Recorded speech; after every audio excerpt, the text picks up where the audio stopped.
semuanya, selamat malam. Selamat datang kembali di Spotlight Talk.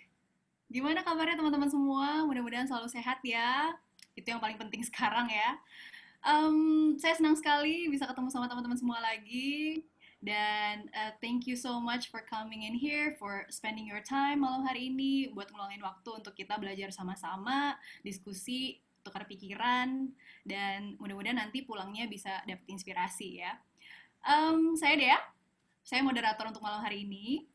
Dan topik kita malam hari ini tuh saya sangat senang sekali, excited sekali, karena sangat dekat sama kehidupan kita sehari-hari. Siapa sih yang nggak punya akun sosial media sekarang ya kan? Kayak tadi kalau saya dengar sedikit obrolan di awal, bahkan mungkin ada nih dari teman-teman yang punya second account di IG buat stalking mantan mungkin ya. I don't know. Apapun penggunaannya, sosial media mau itu personal ataupun juga profesional, mungkin kita bisa belajar lebih banyak lagi tentang penggunaan sosial media yang lebih wise ya. Dan malam hari ini tentunya kita nggak sendiri dong. Malam hari ini mungkin teman-teman semua sebagian di sini yang udah gabung pastinya juga tahu alasan kenapa kita mau ngobrolin ini, karena tamunya juga keren banget nih, ya kan? Topik kita judulnya Content with Your Content. Berarti gimana caranya kita bisa seneng dengan konten kita. Kalau kita punya sosial media, itu artinya kita juga bisa dianggap sebagai content creator lah ya, tipis-tipis. Jadi kita pengennya konten kita itu ada faedahnya lah ya, sedikit banyak. Jadi malam hari ini kita kedatangan Mas Dimas Novriandi. Beliau ini profesional udah lama bekerja di bidang media, diawali dengan karirnya sebagai public relation ya kan, dan pernah juga pengalaman di digital marketing dan sampai sekarang juga, dan pernah juga beliau bekerja sebagai penyiar radio. Jadi saya agak deg-degan nih sebenarnya karena takut nanti ini malah jadi di assess sama beliau nih. Tapi yang pasti kita pengen belajar banyak dari beliau karena beliau juga ilmunya udah banyak, gelasnya udah penuh ya kan, udah siap untuk berbagi sama kita mudah-mudahan ya. Langsung aja nggak usah lama-lama, kita langsung sapa Mas Dimas. Hai Mas Dimas. Selamat malam Dea, selamat malam teman-teman semua. Apa kabarnya? Sehat? Alhamdulillah sehat. Alhamdulillah. Yang paling penting sekarang ya Mas ya, jaga kesehatan. Betul, betul, betul. Um, Oke, gimana intro aku udah oke nggak? Oke banget. Aku Oke. malah jadi khawatir nih. Aduh, terlalu oversell ya. Nah, itu udah ada linggo-linggo marketing nih kayaknya nih. Iya, iya. Tapi aku mau cerita dikit. Waktu kemarin aku dihubungin sama panitia untuk bantuin acara ini, aku belum lihat profilnya Mas Dimas nih. Aku baru tahu topiknya. Oh, oke, content with your content. Berarti berhubungan sama sosmed gitu kan, digital digital digital pada umumnya lah gitu. Ya. Terus baru lihat oke, siapa speakernya, baru lihat profilnya. Oke, kerjanya di Genius. Wah, jangan-jangan ini admin di Genius nih. Karena aku seneng banget Mas, kayak sekarang ya, apa ya, brand-brand itu udah banyak banget, mereka tuh social media engagement-nya bagus banget gitu sama usernya gitu. Jadi nggak cuma Betul. sekedar buat infoin tentang produknya, brandnya, tapi juga emang engage gitu sama user ya. Jadi emang Ya. kayaknya itu jadi hal yang wajib sekarang ya. Bikin orang tertarik gitu dengan dari langkah pertamanya memang dari sosial media. Oke, Mas Dimas, kita banyak nih yang mau diomongin. Let's get it started. What do you have for us? Oke, thank you banget Dea. Jadi selamat malam buat teman-teman semua yang di rumah ini malam-malam meluangkan waktu. Ini lagi di tengah minggu ya Dea ya. Bukan Iya, di benar. Jumat atau di Sabtu. Jadi thank you banget. Pasti ekspektasi juga macam-macam. Aku sempat ngobrol sama Dea juga. Wah, ini kayaknya teman-teman ada yang praktisi, ada mungkin juga yang fresh grade, ada juga yang mungkin memang sudah punya pengalaman, atau mungkin join jangan-jangan memang banyak pertanyaan juga. Jadi please drop your question aja langsung ke chat kalau misalnya ada pertanyaan. Jadi nanti bisa kita diskusikan. Karena memang dari Spotlight Talk ini sendiri, ini akan sedikit sekali slides-nya. It's very basic mungkin yang akan aku ceritakan. Cuma nanti kita bisa ngobrol lebih panjang lagi, diskusi lagi di belakang. Jadi waktu kita tuh ngobrol tuh kurang lebih ada sejam. Jadi please do, aku kan sangat senang. Aku bukan the expert, tapi kita sama-sama untuk Belajar bareng dapetin, ya. betul, untuk dapetin informasi bareng-bareng. Oke, kita mulai aja ya. Nah, Dea, ini kita teman-teman juga sebelum mulai, aku mau ngasih beberapa quiz. Please answer the question di kolom chat gitu ya. Oke, sekarang sih masih nyapa-nyapa aja nih. Pada seneng banget mereka bisa ngobrol di sini. Nah, ini aku bilang, let's play game first. Ini biar panas. Mungkin ada yang belum habis makan, ada yang baru pulang dari kerja, atau mungkin juga lagi rebahan. Kita kan kaum rebahan ya, sejak masa pandemi ini. Kamu Jadi, berapa? Rebahan itu membantu negara loh sekarang. Kalau dulu mungkin nggak membantu negara, rebahan itu membantu Kontribusi ya. kontribusi gitu. Oke, next slide. Kita lihat. Nah, teman-teman, kalau dilihat dari data ini, jadi based on the bill chart, kira-kira negara ini kota mana yang paling berisik atau mungkin paling banyak bermain Twitter di dunia. Dalam arti gini ya, ini mungkin datanya adalah data penggunanya, tapi yang paling berisik itu kota mana? Coba dijawab di chat. Aku pengen tahu sama Dea nih. Tuh, jawabnya pada New York. Oke. Oke, terus. Kira-kira apa Terus nih? Jakarta. Ada yang mau jawab Jakarta? Oh, oke, ada. Ada yang jawab Jakarta, banyak yang Jakarta. Oke. Indonesia Kak, Jakarta gitu kan ya. Oh, ini jawab New York dikit ya. Itu kota yang pengen aku kunjungi loh, Dek. Belum sampai ya. Kota impian. Aduh, sekarang lagi tutup nih masih. Ada yang bilang BSD. Oke. Kayak lokasinya deh. Berisik ya tetangga ya. BSD masih Jakarta. Oh enggak ya, harusnya. Itu Tangerang ya. Tangerang. Oke, ini udah banyak banget yang masuk. Jadi aku mungkin ini karena pertanyaan pertama nih ya, Dea. Jadi yang jawab NYC mungkin yes, cuma nih mungkin datanya mah agak beberapa tahun yang lalu gitu ya. Jadi kota paling berisik dunia itu adalah Jakarta. Tadi ada yang bilang Jakarta itu pabriknya trending topic. Jadi tuh bener banget. Itu jadi teman-teman bayangkan ya, kita mungkin secara quantity, secara pengguna itu sedikit, tapi Jakarta kita tuh adalah orang-orang yang memang sangat suka ngobrol di Twitter. Jadi ini aku dapatkan satu insight ketika aku pernah bekerja, waktu itu aku bekerja di Bangkok waktu itu, jadi kita ngobrol sama teman-teman dari community manager dari negara lain, terus mereka bingung, orang Indonesia tuh kok bisa chatting di Twitter ya? Pertanyaannya adalah itu gitu kan ya.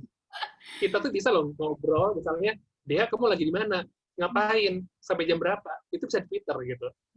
Privasi data tuh nggak ada. Itu nggak dilakukan sama negara lain. Jadi, betul. Itu ada yang bilang karena kita reaktif, gitu. Kita orangnya reaktif, kita suka ngobrol, diskusi. Jadi kita tuh satu lagi komplain. Komplain itu biasanya ke Twitter dulu, baru telepon. Itu biasanya orang Indonesia. Jadi we love to complain, we love to chat, dan kadang ngajak-ngajak dan nyampah. Kalau udah tengah malam, kita adalah orang-orang yang julid dan galau. Iya, benar. Kita tuh orang-orang galau, orang Indonesia. Saya juga begitu sih, saya juga orang kalau tengah malam udah galau tuh isinya. Jadi we are all gitu. Jadi itulah yang disebut. That's right. Betul. Ya teman-teman tuh pada bilang, aduh julid bener tuh. Itu emang kita banget. Nah, next question nih kita tanyain lagi. Next slide. Kita lihat. Nah, ini adalah artikel dari Vogue Magazine. Dia bilang pertanyaannya adalah the most geotech city on Instagram Stories may surprise you. Bisa tebak nggak kotanya apa? Biasanya kan ada tuh filter tuh ya Paris, Lagos, Jakarta, Abu Dhabi, Jaipur itu kan ya. Kita bisa pilih filter tuh. Ini pada jawab C, Jakarta for sure gitu. Paris gitu. Nah, ini sebenarnya kayak teman-teman bisa jawab juga di chat, kira-kira kamu tebaknya apa? Ini karena kota yang kira-kira bikin surprise, ini surprise-nya bukan buat kita ya, mungkin surprise-nya buat orang-orang di benua Amerika atau mungkin di Eropa gitu kan ya. Kenapa ada kota ini sih gitu, gue nggak pernah denger, aku aja nggak pernah dengar kota Lagos itu di mana, aku nggak tahu gitu sejujurnya.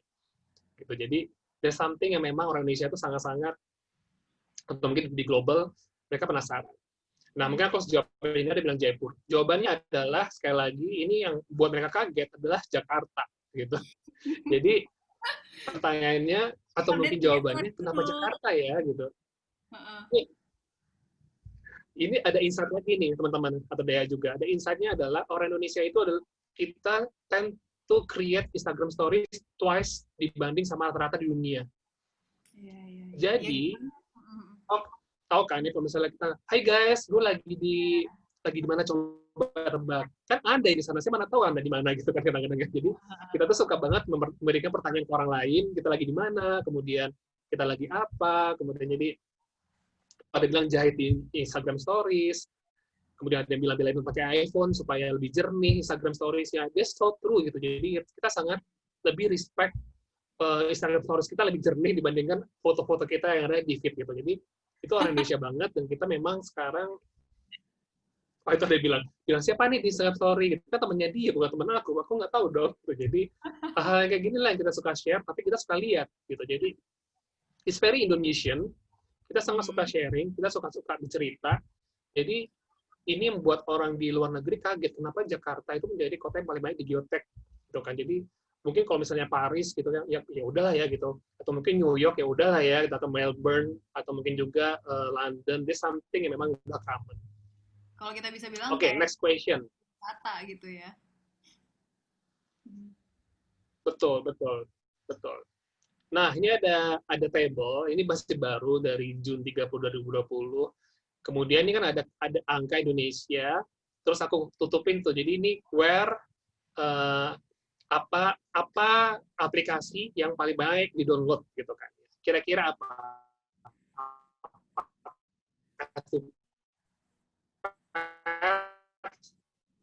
Kenapa aku masukin pet? Maksudnya kan itu. Gitu. Pet udah tadi kayak semua tahu, ini pasti TikTok gitu kan. Udah nggak ada gitu. Sedih sih nggak ada petnya. Tapi ya benar banget ini TikTok. Betul, India itu paling banyak, kemudian USA, Brazil, ini terlepas dari Cina, yang Cina memang itu adalah aplikasi yang berasal dari mereka, kemudian namanya berbeda aja, karena nama di global adalah TikTok, India paling banyak, kemudian USA, Brazil, Indonesia. Jadi, kalau teman-teman suka bermain TikTok, aku sendiri adalah penggemar TikTok sekarang. Aku kalau setiap sebelum tidur, aku lihat TikTok. Aku nggak lihat YouTube lagi, aku mungkin masih main Twitter, aku nontonnya TikTok, hanya untuk dan kita suka sharing the video gitu sama teman-teman di kantor. Jadi ini lucu banget ya gitu, karena kemudian ini membuat kita menjadi salah satu mungkin dari di download paling banyak di Indonesia. Nah, 3 hal ini menjadi background buat teman-teman semua, buat kita yang Indonesia adalah kita tuh sebenarnya orang Indonesia sangat-sangat takut left behind mengenai sosial media. Kalau orang di luar negeri, mereka tuh biasanya punya sosial media cukup 1-2, kita tend to have everything gitu, kita punya semua. Jadi, kalau ada bilang goyang TikTok, jangan dong. Jadi kita tuh sebenarnya sangat suka memiliki semua aplikasi yang ada yang lagi happening. Jadi kalau misalnya, wah Snapchat rame, bikin. Kemudian, wah ada another new social media, kita bikin. Tapi gini, sebagai personal, sebagai pelaku bisnis, sebagai apapun itu, kita sebenarnya boleh dan sangat aku sarankan juga untuk kita tag the account. Karena gini, misalnya dia belum punya Twitter, ke Twitter baru keluar, aku bisa Pak mengambil nama kamu di Anesti. Ketika kamu butuh, kamu nggak bisa ngambil gitu kan ya. Nah, hal yang kayak gini, jadi sebenarnya apa orang Indonesia lakukan itu udah benar. Jadi mereka punya dulu, masalah dipakai atau enggak itu belakangan. Sama dengan brand itu seharusnya juga melakukan yang sama. Jadi kita ketika misalnya kayak Genius, aku mungkin kayak kami mungkin kita own the Genius account, tapi nggak kita pakai, cuma sekedar biar nggak di-take over sama orang. Jadi itu salah satunya. Gitu. Oke, ini udah pemanasan, mungkin teman-teman udah banyak yang, wah ya ini menarik banget sosial media Indonesia seperti apa. Kita langsung jambin aja ke slides-nya. Next. Sekarang kita ngomongin digital marketing sama sosial media. Orang itu biasanya selalu bilang, Kak, digital marketing sama sosial media marketing sama nggak sih? Aku pun tuh selalu kadang dipersif adalah, wah, Kak Dimas, aku boleh dong ngajak untuk menjadi pemateri mengenai digital marketing gitu kan ya. Aku sendiri, aku nggak merasa aku cukup punya banyak ilmunya di digital marketing. Why? Karena digital marketing itu sangat wide, teman-teman. Tidak hanya digital on online, tapi termasuk juga digital on offline. Teman-teman lihat billboard yang biasanya kalau di Jakarta yang warnanya cukup ngejreng dan mengganggu sekali itu juga salah satu digital marketing. Radio itu digital marketing. SMS yang teman-teman terima mungkin paling banyak adalah terima Burger King atau mungkin yang lainnya, Pizza Hut gitu, itu juga digital marketing. Television. Ilmunya sangat luas, benar sekali kata Rehan. Jadi ilmu sangat luas. Di bawahnya itu ada internet marketing juga, ada social media, ada konten, ada banners, ada email marketing, ada web marketing, dan juga ada search marketing. Ini jadi kita bisa melihat, kalau misalnya ditanyakan, apa yang harus saya pelajari? Apakah saya harus menjadi spesialis atau menjadi generalis? It depends on you. Kamu mau belajar menjadi untuk yang generalis, kamu tahu semua di marketing, tapi you know exactly hal-hal yang dari masing-masing ini, atau kamu mau memperdalam salah satu.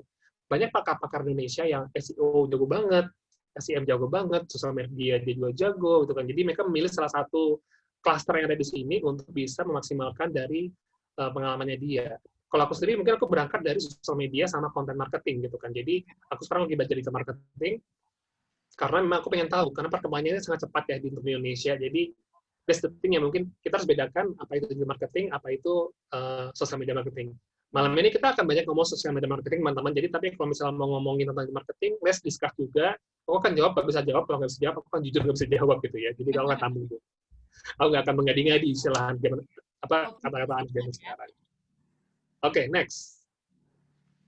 Ini bedanya aja, tadi aku jelasin juga. Jadi, digital marketing itu adalah sebenarnya untuk promote through digital platform, jadi termasuk internet sama offline channels. Jadi, ini ada 2 channels yang cukup besar kayak tadi, ada kayak radio, SMS, ada OOH yang banyak di luar sana.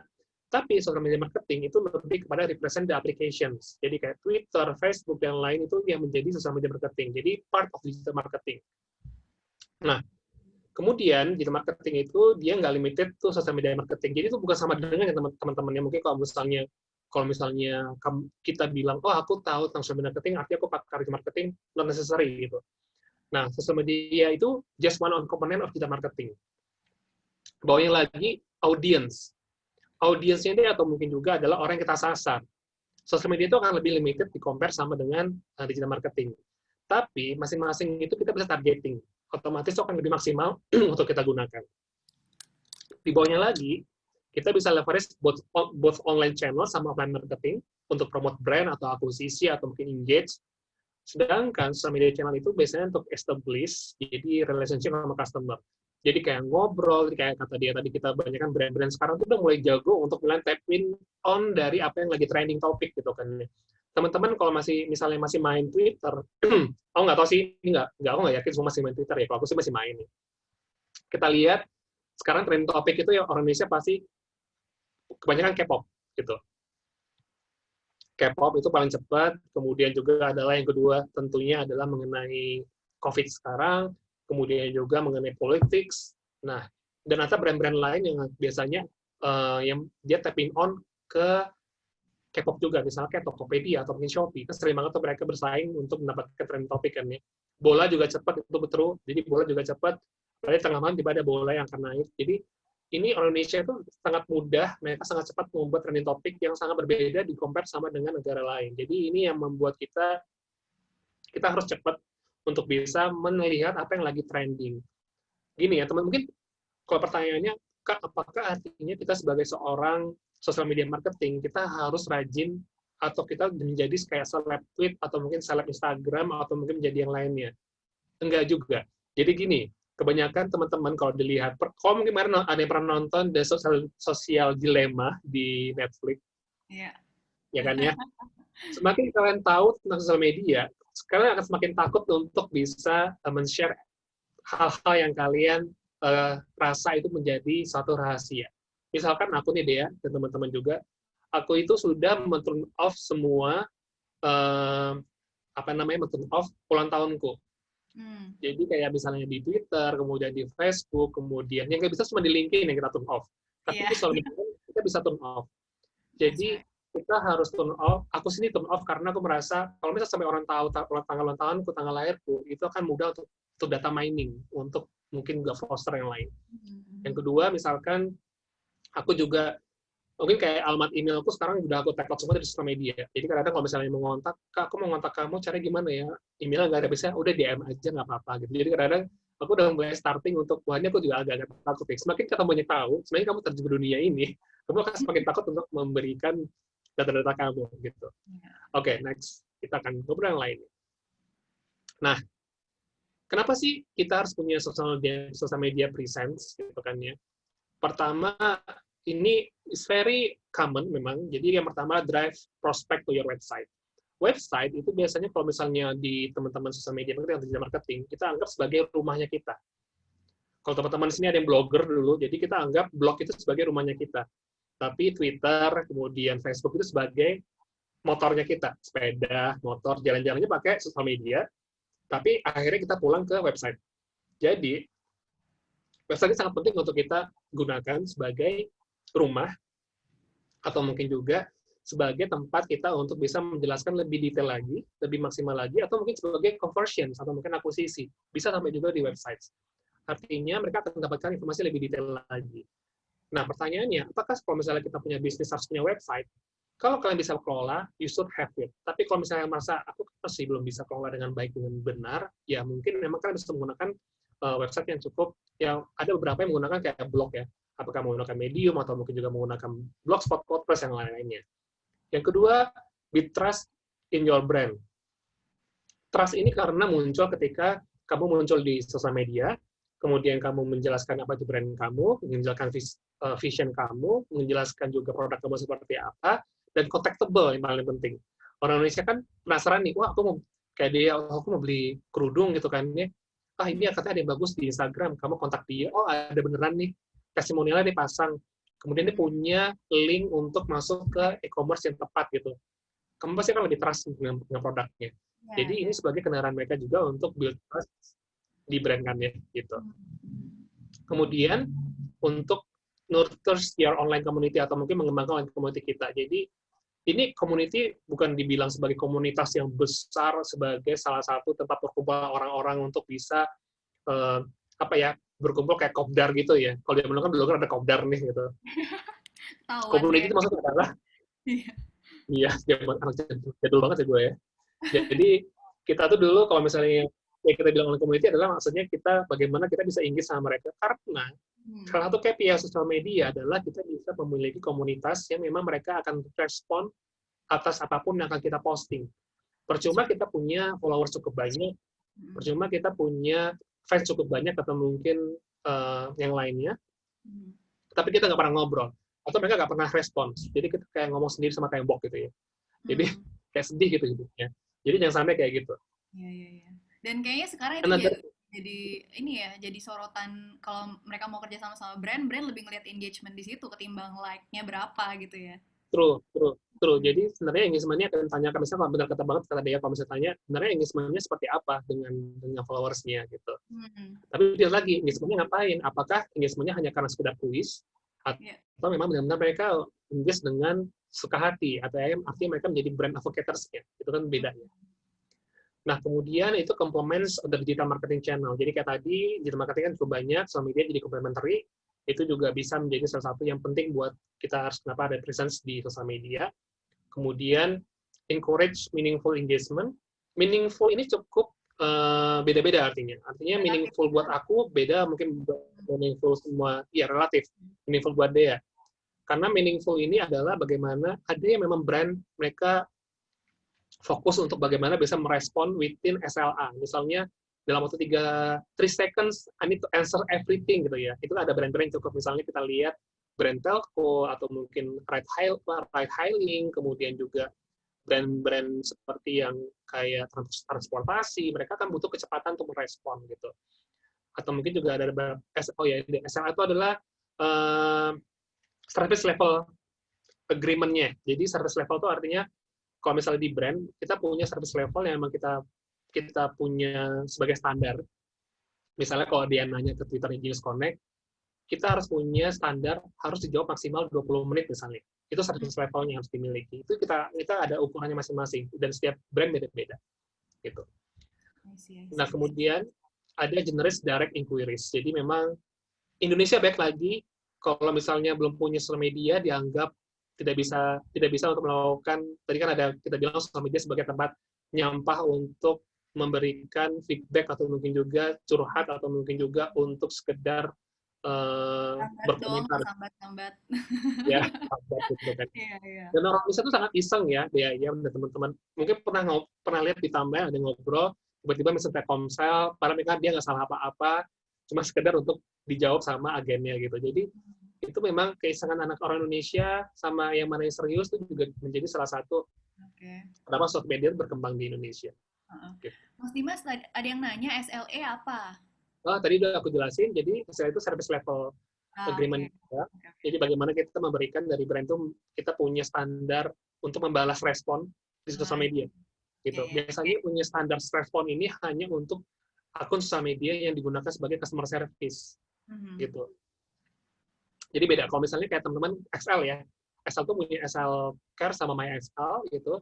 Dia SL Care itu ada SLA-nya, misalnya harus berapa menit harus dibalas. Kalau SL Care, MyXL mungkin dia nggak perlu sampai buru-buru harus jawab, karena itu sebagai marketing platform. Sama seperti Genius, kita punya Genius Connect sama Genius Help, itu Genius Connect sebagai marketing platform, Genius Help sebagai untuk customer service, yang 24 jam. Gitu. Jadi ini yang dibedakan. Gitu. Dan juga itu juga berlaku buat customer service offline juga ya, di kantor misalnya ya.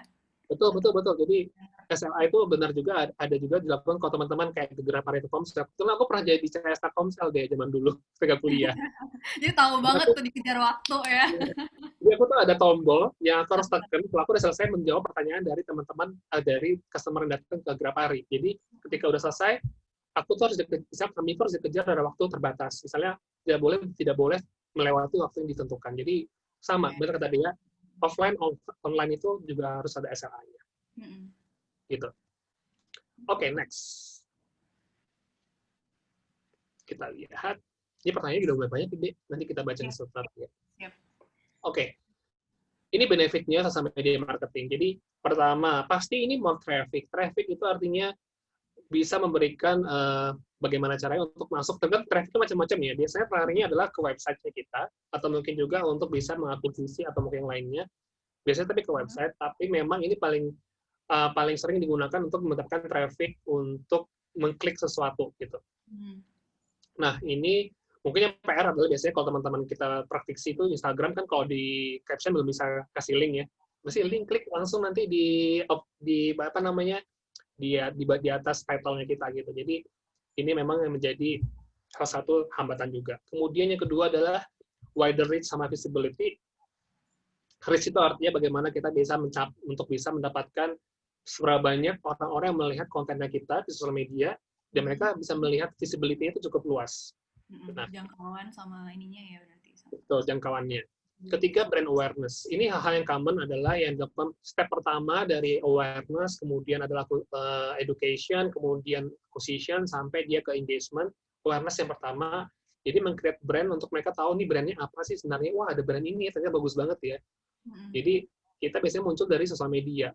Talkability di Indonesia sangat penting. Jadi kayak kita bilang itu adalah word of mouth. Jadi memang penting untuk bisa meng-create. Ini good and bad ya dia ya. Jadi bukan berarti kadang bad publicity still publicity kan. Betul banget. Jadi apalagi kalau di Twitter mungkin melihat juga banyak banget yang terjadi.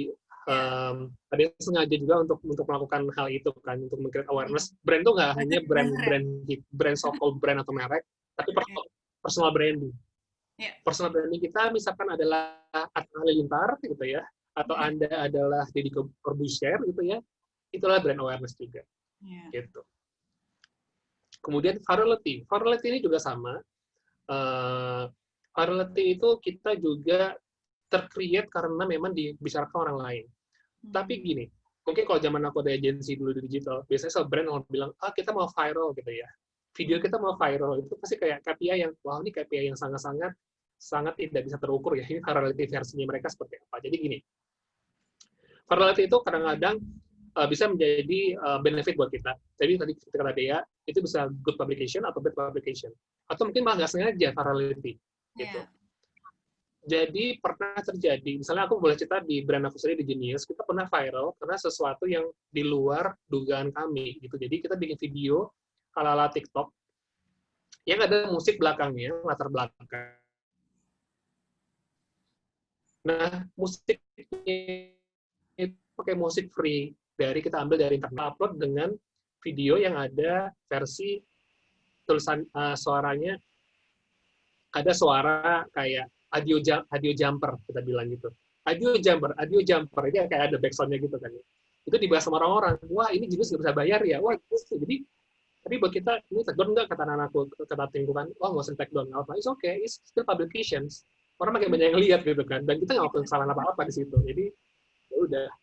Gitu. Jadi kita kadang-kadang the virality is coming from something yang bisa kita buat atau tidak buat. Kalau yang kami buat contohnya adalah kayak video kakak-kakak itu kita sengaja kita bikin bagaimana kita merespon negativity yang ada di social media. Wah, ini kakak-kakak di Genius itu memang ini banget ya.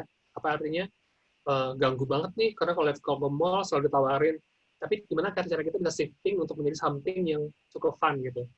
Akhirnya kita bikin video, kemudian responnya cukup bagus ya di sosial media, sampai kita diangkat sampai Kompas gitu, tentang hal itu. Jadi banyak hal yang bisa kita lakukan di sosial media. Oke, nextnya content marketing. Content marketing ini adalah part of the internet marketing. Jadi konten itu bisa bentuknya artikel, kemudian bentuknya juga bisa kontennya itu bisa juga captions, kemudian visual, videos, jadi cukup banyak. Nah, ini memang menjadi salah satu hal yang memang sangat diutamakan juga dalam social media marketing, bagaimana kita meng-create konten yang memang appealing buat orang untuk dilihat. Gitu. Biasanya, kalau video brand, kita kan selalu melihat 3 detik pertama harus muncul adalah logonya, atau mungkin juga kita lihat orang tahu ini brand dari mana. Wah, ini 3 menit lagi kita buka pertanyaan. Oke, ini buru-buru ya. Next, customer service tadi aku udah cukup banyak jawab. Kemudian sales, lead, sama conversion, artinya bagaimana social media marketing untuk bisa mendapatkan, kalau misalnya di aku mungkin kayak nasabah baru, atau mungkin juga untuk mendapatkan viewers, atau mungkin juga untuk mendapatkan visitor di sosial media, atau di website, dan lainnya. Kemudian ada advertising dari retargeting. Jadi kalau teman-teman mungkin pernah ya, klik sesuatu sosial media, terus diikuti, terus iklannya kemana-mana. Nah, artinya Anda mendapatkan retargeting, selamat gitu. Jadi, itu adalah salah satu cara kita memakai data kalian lakukan. Jadi, just be careful dengan apa yang kalian klik dimanapun itu, jadi karena kalian akan diikutin kemana saja. Kemudian, bid competitions, ini pasti karena setiap brand biasanya pasti punya competitors, kita bukan monopoli, jadi pasti akan kompetisinya. Kemudian cost, karena sosial media marketing itu cost-nya sangat bisa kita ukur, jadi ini sangat penting buat kita bisa menggunakan untuk memaksimalkan, untuk melihat cost yang kita keluarkan untuk sosial media marketing, kemudian kita punya variety of strategies yang bisa kita gunakan, apakah itu menggunakan strategi yang memang kita mau dengan cara jangka panjang, jangka pendek, atau mungkin juga dengan cara lain. Nanti bisa kita detailkan ketika Q&A. Kemudian analytics ini sangat penting buat teman-teman. Kalau kita punya akun personal aja, akun personal kita bisa lihat kan, kalau misalnya kayak dia atau mungkin teman-teman lain di Instagram, kok follower aku dari mana aja ya gitu, atau mungkin kayaknya ya bisa lihat ya. Instagram juga bisa lihat, jadi kita bisa lihat apakah yang di belakang siapa saja yang follow kita, dari kota mana aja, kemudian kita lihat umurnya berapa. Jadi there's something yang kita bisa ambil informasinya, yang kita bisa gunakan, berapa banyak yang view kontennya kita. Jadi jangan sampai kita tidak pernah mengukur apa yang kita lakukan. Jadi ini kadang-kadang menjadi mislead adalah sosial media itu was something fun. Dulu sih iya, tahun 2010-an itu kita mau punya social media campaign di brand itu buat sesuatu yang seru, tapi semakin sini analitis sangat penting. Oke, next. Ini sih sebenarnya teman-teman kita tahu semua ini secara wider aja. Ketika kita memiliki social media campaign atau mungkin social media channel, yang pasti satu paling penting buat teman-teman adalah ketika punya social media channel, apakah itu kita gunakan, kalau kita memilih salah satu, artinya kita akan bisa memaksimalkan dan kita punya waktu untuk mengisinya. Jangan sampai kita punya social media, tapi kita nggak punya waktu. Gitu. Jadi, ketika kita milih Facebook, biasa gini, Facebook tuh pasti semua brand punya, paling utama, bahkan orang Indonesia tuh hampir 98% punya Facebook. Punya ya, belum tentu aktif, punya aja dulu gitu. Jadi, 98% orang Indonesia tuh punya Facebook. Mungkin ayah kita, ibu kita, adik kita semua itu punya Facebook. Jadi they have it, tapi belum tentu mereka use it. Tapi at least itu sebagai ladang kita untuk bisa building relationship, juga untuk bisa untuk pasang ads dan lainnya. Kemudian yang kedua adalah Twitter. Itu biasanya untuk kita. Ini mungkin kalau di luar negeri mereka bisa untuk create news atau artikel, tapi di kita bisa untuk conversations. It's very true. It's very Indonesian to create conversations. Kemudian juga best untuk public relationship. Ini kalau dibilang downsize-nya adalah characters, enggak juga, karena sekarang kita bisa bikin thread gitu ya. Jadi, guys, ini kan, thread, pasti langsung, wah, pada pengen baca semua. Thread untuk bagaimana caranya, itu Indonesia banget tuh. Thread cerita seram, wah, itu pasti aku langsung klik. Jadi, bisa kita lakukan. Facebook, ini ada juga YouTube, kemudian YouTube itu adalah search engine nomor 2 di dunia, termasuk Indonesia. Kalau misalnya kita mau beli satu gadget, kita pasti akan langsung nyari, kita mungkin, aku sih baca-baca dulu, wah kayaknya kurang seru nih, nggak ada visual ceritanya, cari di YouTube, kayak kemarin misalnya ada Apple baru launching sesuatu, kita cari di YouTube ada reviewnya atau enggak. Jadi menjadi search engine kedua di dunia. Ada how to, kemudian ini juga sangat penting untuk create the brand awareness. Ada LinkedIn. LinkedIn-nya kebetulan aku cukup banyak memberikan kelas tentang LinkedIn juga. Ini sangat penting buat teman-teman juga punya LinkedIn personal. Karena gini, LinkedIn itu sekarang mereka mengutamakan adalah untuk men-share news atau articles yang kalian create sendiri di dalam LinkedIn. Jadi bukan memberikan link. Karena kalau kalian memberikan link di dalam LinkedIn, di postnya itu akan secara algoritmanya mereka tidak akan memaksimalkan untuk muncul di depan. Tapi kalau misalnya kita menulis sendiri artikel di LinkedIn, kemudian kita post di LinkedIn, itu akan lebih banyak conversion-nya. Jadi salah satunya sangat penting buat kita tahu juga. Jadi selain personal branding, juga bagus juga untuk kita menambahkan tadi leads untuk sesuatu. Misalkan kita punya blog aja personal, it's very good kalau kita punya LinkedIn dan kita bisa post sana selama ceritanya masih relate dengan pekerjaan kita. Jadi bukan curhat galau sehari-hari ya gitu. Nah, Instagram ini mungkin familiar buat teman-teman semua, jadi ya pasti bisa buat lead generations, kemudian ini juga building relationship, juga conversions. Kemudian terakhir adalah ini Pinterest yang menurut aku mungkin sekarang di Indonesia nggak begitu famous, tapi kita punya. Aku nggak tahu sih, aku sih punya. Dan aku masih lihat kadang-kadang kalau lagi pengen lihat sesuatu. Cuma di luar negeri ini something yang memang masih digunakan, terutama yang orang yang mau nikah. Misalnya mereka scrapbooking tuh kan. Wah, ini punya board khusus buat itu. Betul, buat menikah atau mau beli rumah atau mungkin mau desain rumah, itu biasanya mereka punya Pinterest. Itu ada punya buat bikin mood board, itu benar banget buat bikin mood board. Jadi banyak bisa lakukan dengan Pinterest, tapi jarang sekali yang aku, hey guys, aku punya Pinterest, ayo follow aku gitu. Sekarang kayaknya udah enggak sih. Nggak perlu ya di follow-follow. Terus kayaknya udah Buat juga gitu. Okay. Gitu. Nah, next lagi, ini mungkin ini slide terakhir karena memang terbatas waktu kita juga, tapi kita tetap ngobrol banyak aja. Common mistakes. Yang pertama pasti biasanya kita nggak punya sosial media strategi atau plan. Ini kalau misalnya kita lihat, kita pelajarin, sosial media strategi ini harusnya, ini idealnya teman-teman ya, belum tuh aku jalanin juga gitu. Idealnya itu kita punya plan tuh yang setahun dulu, baru kita turunin yang ke hal kecil. Plan setahun, kita mau seperti apa, brand kita, objektifnya apa, tujuannya apa, KPI-nya apa, kita turunin ke 6 bulan, kita turunin ke 3 bulan, baru kita turunin ke 1 bulan. Bukan sebaliknya, kita bikin sebulan, kita bikin 3 bulan, baru kita bikin setahun. Itu cara berpikir yang salah sebenarnya. Bukan salah sih, mungkin kurang tepat ya untuk beberapa brand. Nah, sekarang itu mungkin sekarang lagi tren banget. Aku banyak ngobrol sama teman-teman juga, banyak yang jualin kayak kalender sosial media kan. Itu lagi tren banget tuh deh. Kamu kalau lagi jalan-jalan kalau kamu klik sekali aja tuh yang jualan di Instagram untuk sosial media kalender itu banyak banget. Dan itu laku. Nah, ini kalau teman-teman yang praktisi di sini, coba jualan sosial media kalender, bikin template, itu sangat laku dan dijual cukup mahal. Dan orang Indonesia banyak yang beli loh, jangan salah. Interesting. Ya itu sangat menarik sih. Pengen bikin juga, cuma kayak aku terlalu mager. Oke, terus yang kedua, dia limited atau mungkin nggak punya pemahaman mengenai audiensnya. Ini juga sangat-sangat, sekarang gini, kalau kita jualan pasti selalu bilang, ya aku pasti pengen mendapatkan audiens yang ini ya, audiensnya seluas mungkin dong, namanya aku jualan, aku pasti pengen dibeli semua orang, tapi nggak bisa gitu. Kalau misalnya kita mau memiliki atau punya target sesuatu atau punya strategi sosial media, kita harus tahu understanding audiens kita siapa, mana kita targetin. Bisa ada leveling, kita target utama kita primary-nya apa, secondary-nya apa. Jadi kita bisa targetin sesuai dengan target kita. Gitu. Ini ada yang ngajak kolaborasi kalau mau. Oke, Rian, nanti aku hubungi kamu loh segitu. Ketiga, insufficient dedicated resource. Jadi ini kayak common practice di semua brand atau mungkin juga di semua bahkan ada agensi kadang-kadang kayak kita bikin semua social media channel, ada TikTok ayo kita bikin gitu kan. Cuman siapa yang ngisi? Orangnya itu aja pertama. Kemudian kita nggak punya waktu bikin konten. Akhirnya kita hanya mencontoh konten yang A dipindah konten ke platform B. Jadi jangan sampai kita bikin suatu channel baru, tapi kita nggak bisa isi. Jadi just be careful juga untuk ini. Karena kalau kita nggak punya resources untuk doing it, don't do it gitu kan. Jadi just be careful juga karena ini memang menjadi salah satu tantangan buat semua praktisi sosial media marketing gitu. Keempat, no business reporting metrics. Ini terjadi biasanya dia adalah terjadi di perusahaan-perusahaan yang cukup kaya malah biasanya. Ini pengalaman aku di agensi dulu ya.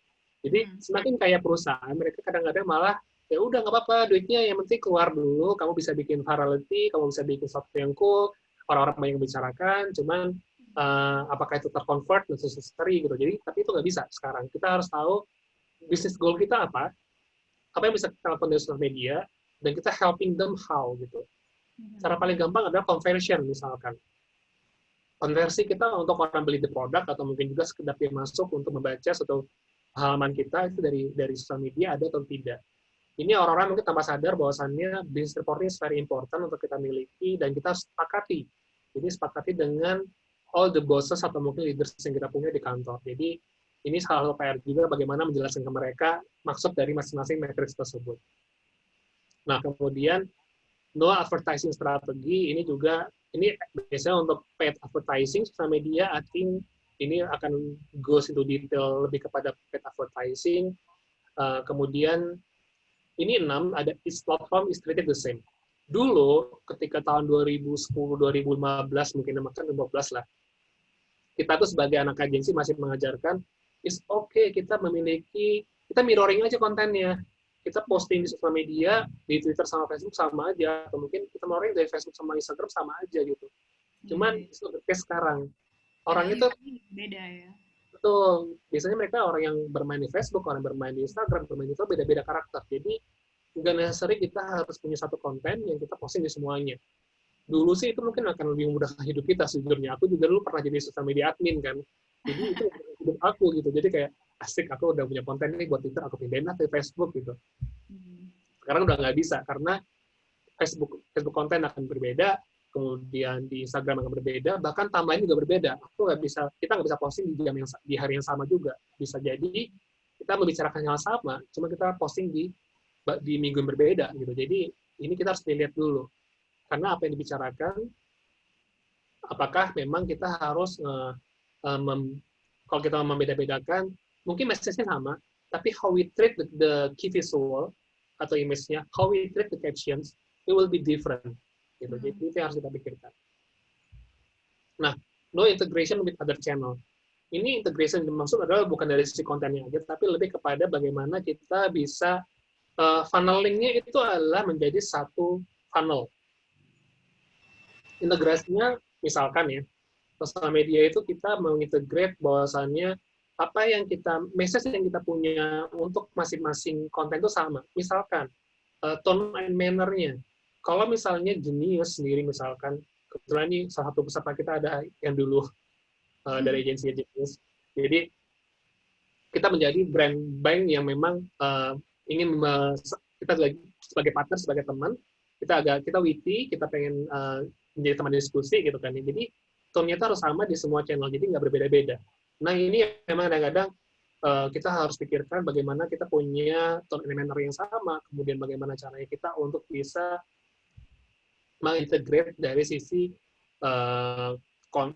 dari sisi cara bahasa, kemudian tone-nya juga.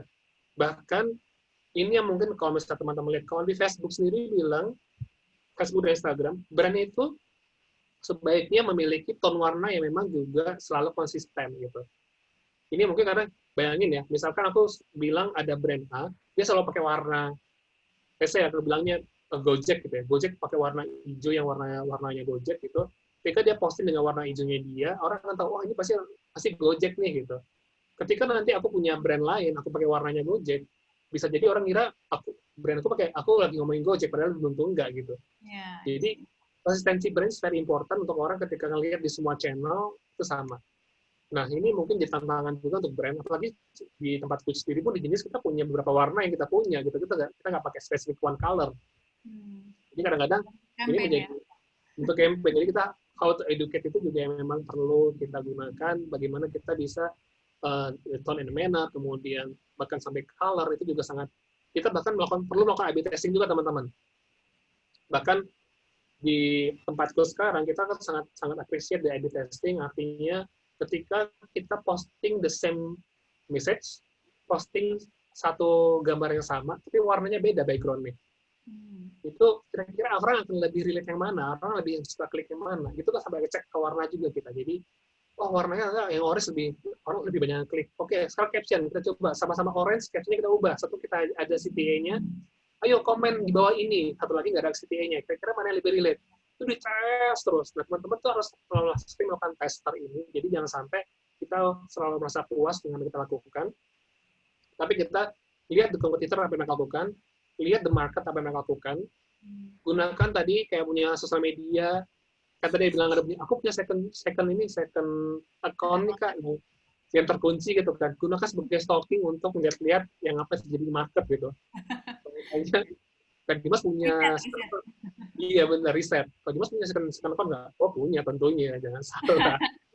Gue juga punya second account buat riset gitu. Jadi aku akan lihat-lihat apa yang dilakukan oleh orang lain gitu. Jadi artinya aku nggak akan spend di akun sendiri, tapi aku akan spend untuk dengan menggunakan akun yang lain gitu. Jadi do the research itu penting banget teman-teman. Jadi kita nggak hanya bisa berdasarkan dari the feedback yang kita punya, tapi kita selalu lihat apa yang lagi terjadi di market, kemudian kita lihat apa yang lagi happening, kemudian kita lihat juga sama yang terjadi di luar negeri. Kadang-kadang the market luar negeri itu sangat beda. Yeah. Misalkan ini ya, kita lihat, ini mungkin aku sebenarnya agak closing juga. Sekarang itu orang-orang di US lagi melihat marketnya di Cina gitu. Kenapa sih Cina mereka bisa secanggih itu gitu? Bisa marketnya sosial media mereka sangat integrate istilahnya. Karena mereka pemainnya cukup hanya beberapa orang gitu kan. Mereka tuh kayak konglomerasi sosial media. Jadi ketika aku pasang ads di sana, itu udah masuk ke semuanya. Itu nggak dimiliki sama Amerika, bahkan Indonesia. Karena kita sangat kelatap. Kita ada Facebook, ada Google, ada Twitter, ada yang lainnya. Media-media kita juga dimiliki oleh beberapa kolong merat kan ya, nggak hanya satu gitu.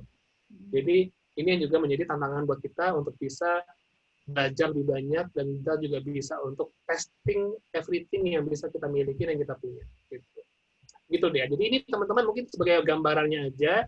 Kalau mungkin ada pertanyaan kita bisa langsung diskusi. Ini aja udah banyak banget tabungan pertanyaannya nih, udah numpuk. Tapi saya juga mau encourage teman-teman semua kalau mau langsung nanya, please go ahead, langsung aja hidupin kamera dan juga langsung ngomong ya, silakan.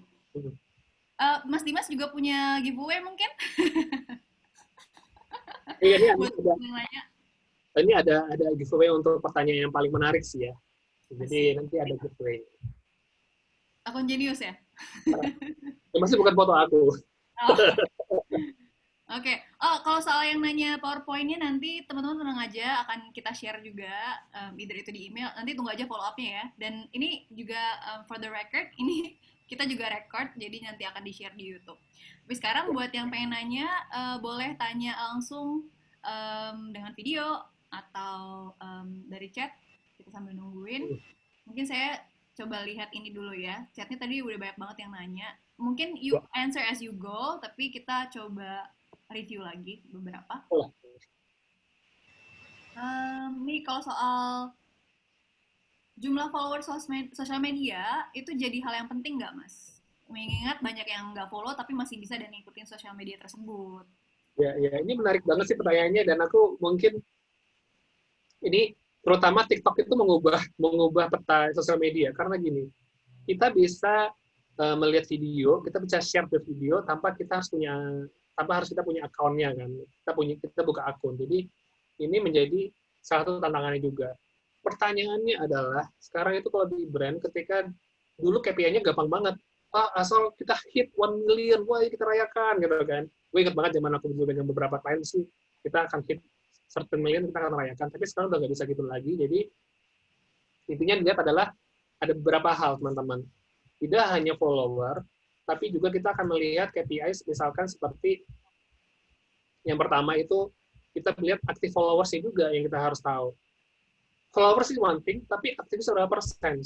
Nah, kita bisa cek juga tuh, bisa ada beberapa tools yang bisa ngecek the past 30 days itu berapa banyak orang yang engage sama kita.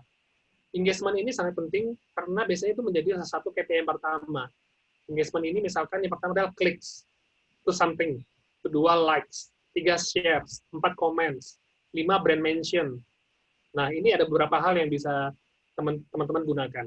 Jadi itu. Jadi kalau misalnya penting atau enggak, itu menjadi salah satu indikator. Cuma bukan yang utama lagi. Nah, karena kenapa? Sekarang itu udah banyak yang jual beli Ya, apa namanya? Jual beli akun kan ya. ya. Dan like Aku juga kan. betul. Aku pernah nyoba loh tuh deh. Coba beli akun, beli. Aku sampai beli ini beli followers pakai akun yang iseng gitu. Apa yang terjadi? Biasanya itu yang terjadi adalah ketika kita beli followers, in certain weeks itu akan tiba-tiba hilang gitu followersnya. Di cleansing sama the platform. Jadi itu. Jadi followers itu nggak begitu. Lebih baik kita punya followers yang grow organically gitu kan daripada kita membeli atau mungkin juga menggunakan dengan cara-cara yang mungkin tidak tepat. Jadi biarkan itu jalan dengan maksimal gitu. Tadi juga kan udah disinggung soal engagement kan, itu penting juga kan sekarang jadi pertimbangan Betul, betul, brand betul. gitu. Betul. Oke, kita lihat lagi. Iqbal, Ihram mau langsung nanya nggak sama Mas Dimasnya? Ini panjang nih ceritanya. Boleh, boleh. Oke, silakan. Hai Iqbal. Halo Mas Dimas, salam kenal. Ini Ibi yang pernah kita ngobrol di Oh LinkedIn dulu. iya, hai Ibi. Ya, jadi saya sebenarnya udah lama sih ngeliat Mas Dimas juga sih. Kayak Mas Dimas kan yang berkecimpung di sosial media. Fokusnya sosmed kan. Untuk bangun sosmed brand segala macem gitu. Jadi sebenarnya pertanyaannya sih ya entah simple atau enggak ya. Sebenarnya sih gini. Trending topik kan di Twitter kan orang suka ada tuh trending topik di Twitter. Nah, saya mau pingin tanya, apakah trending topik di Twitter itu cukup relevan nggak sih dipakai untuk brand atau agency? Dari saya, dari perspektif agency juga, dari Mas Dimas perspektif brand, untuk mengukur kesuksesan campaign kita gitu, semacam mengukur kalau di TV itu share of voice lah gitu, berapa banyak orang tuh yang reach atau menjangkau gitu, atau visibility campaign kita. Secara trending topik itu, saya dengar dari temen gitu, ada satu tools yang bisa memanipulasi trending topik. Ini trending topiknya itu tidak secara organik gitu. Orang memakai trending topik itu secara organik. Udah itu aja sih. Makasih Mas. Ini menarik banget sih trending topik ini apakah menjadi salah satu indikator keberhasilan suatu campaign. Kalau dikatakan salah satu indikator, salah satu ya, itu iya, Ibi. Tapi kalau misalnya tujuan utamanya menjadi trending topik, enggak. Gitu. Jadi kita selalu bilang kalau misalnya aku bahkan kalau misalnya di internalku sekarang atau mungkin juga dulu di brand kita tidak pernah memberikan suatu KPI untuk menjadi trending topik karena pertama betul bisa dimanipulate. Manipulasi ini cukup banyak teman-teman. Mungkin kalau misalnya teman-teman yang belum tahu, kita di Indonesia itu banyak sekali KOL manajemen yang bisa create trending topic. You just need to pay 10 mio sampai berapa mio untuk bisa create trending topic. Caranya gimana? Perhatiin deh kalau di Twitter misalkan ya, aku bikin campaign, Dimas keren banget. Caranya reply dengan hashtag tersebut, kamu akan dapatkan saldo OVO dan Dana masing-masing 50.000. It's easy as that untuk bisa meng-create trending topic dengan cepat gitu. Tanpa relate sama di campaign. Nah, itu juga harus dilihat. Kadang-kadang trending topic itu apakah sangat relate sama campaign-nya atau hanya sekedar untuk bisa mereka sekedar untuk ada muncul di top 10 the trending. Nah, yang perlu diperhatikan kalau dari kita adalah trending topic itu lebih kepada alert sih, Ibi. Kalau misalnya di aku sendiri, di jenis itu kita menggunakan sebagai alert. Ketika jenis trending topik, kalau misalnya itu campaign, itu oke, itu sebagai bonus buat kami. Kami tidak pernah bilang, oh ini harus trending topik. Tapi kalau misalnya trending topik dengan organically muncul kata jenis, kita akan cari tahu ini ada apa sebenarnya. Gitu. Jadi kita malah menjadi melihat apakah ini something good or something bad, gitu kan.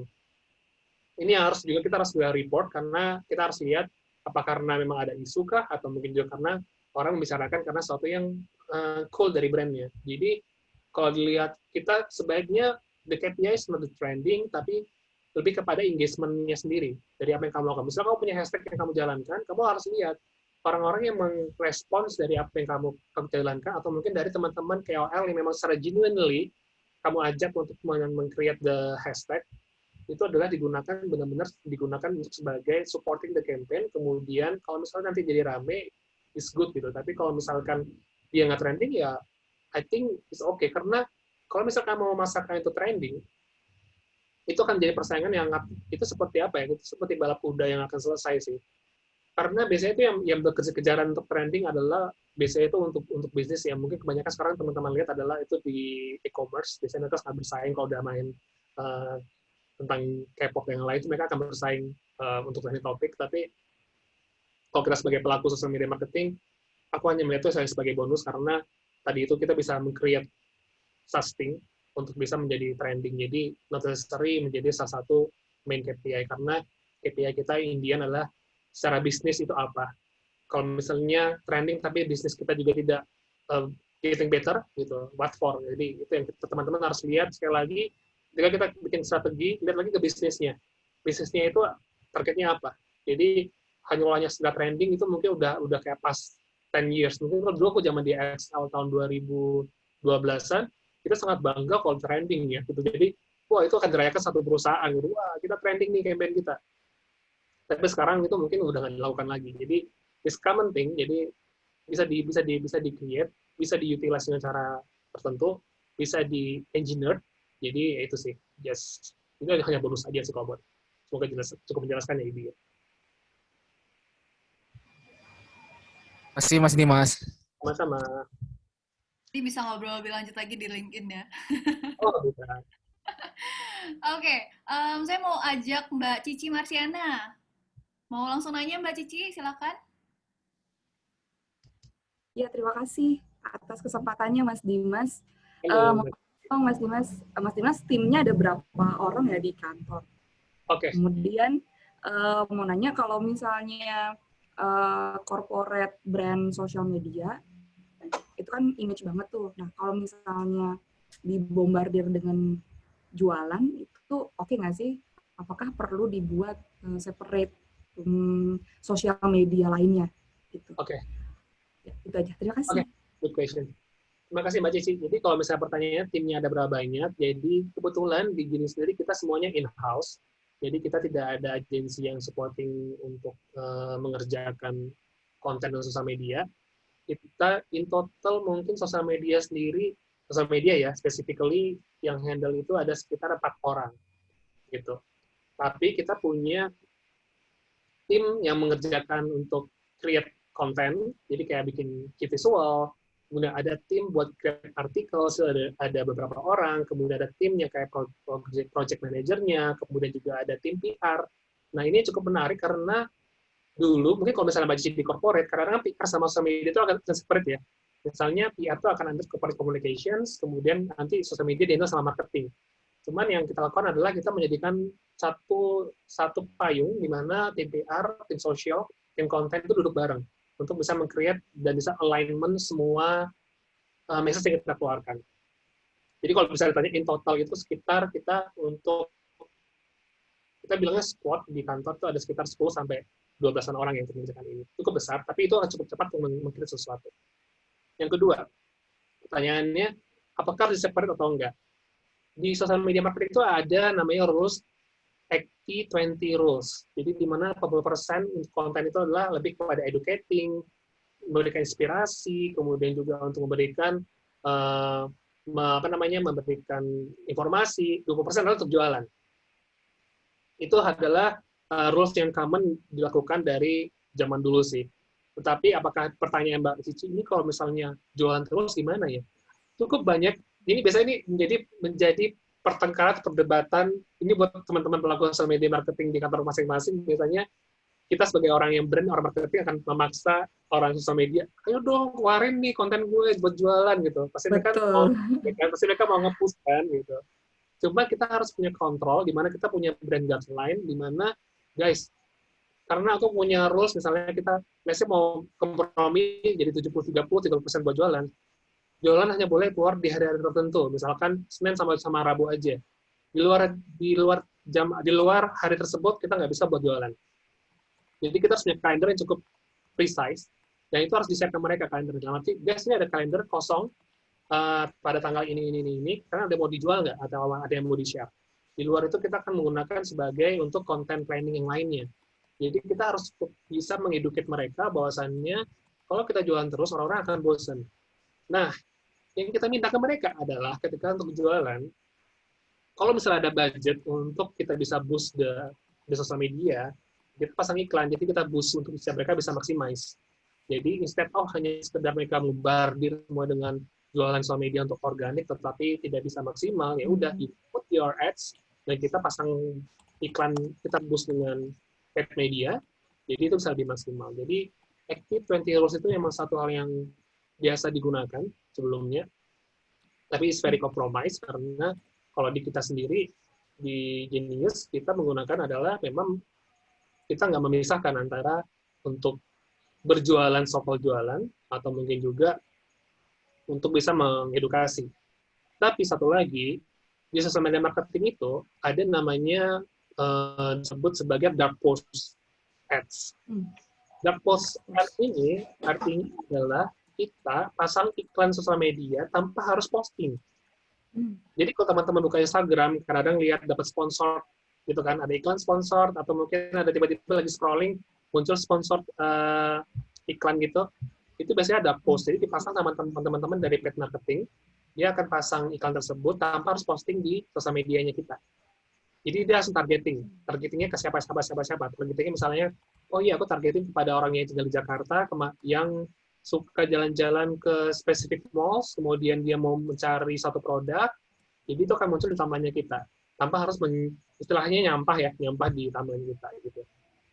Jadi banyak banget cara yang bisa kita lakukan di sosial media untuk bisa membuat konten kita itu jadi lebih clean dan juga untuk bisa menjadi lebih wise untuk kita lihat gitu sih Mbak Cici. Oke, terima kasih banyak Mas Dimas. Itu aja, terima kasih. Sama.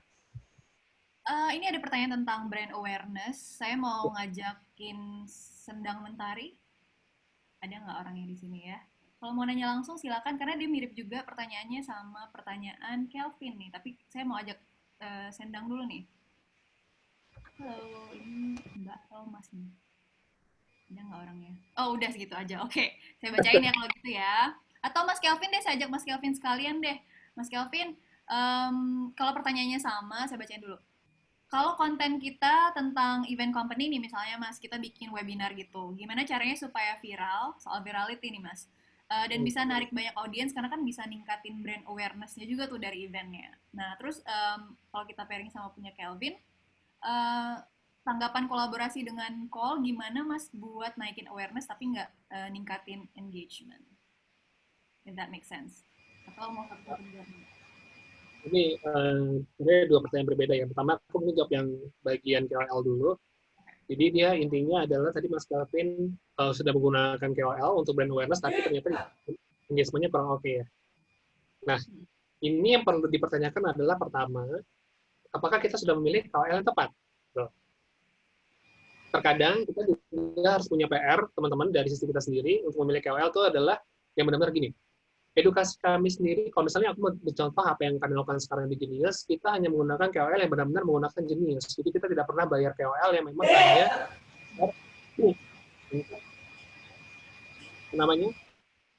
untuk dia menceritakan satu produk, tapi dia nggak pakai. Gitu.